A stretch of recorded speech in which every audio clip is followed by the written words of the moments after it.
হবে। প্রতিদিন আমি আগে যাই, আজকে আপনি আগে চলে আসছেন।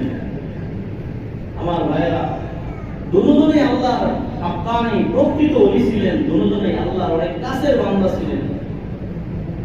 দুজনের একটা আমল, নিয়মিত আমল ছিল, সেই আমলটা হলো তাহাজ্জুদের নামাজ। তাহাজ্জুদের নামাজের এই আমলটা তাদের ছিল, এজন্য আল্লাহর কাছে তারা অনেক দামি হয়ে গেছে।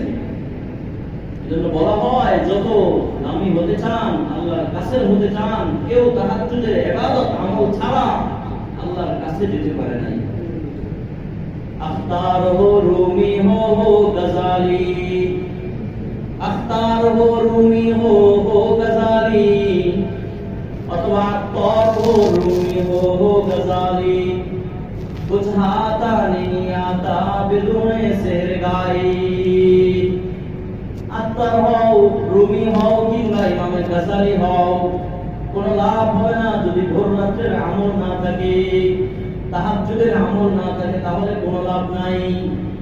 আমার ভাইরা, তাহাজ্জুদের আমল যেই বান্দা করে, নিশ্চিতভাবে মনে রাখবেন, ওই বান্দার ভেতরে তাকওয়া আছে, ওই বান্দার ভেতরে আল্লাহর ভয় আছে, ওই বান্দা আল্লাহর ওলি।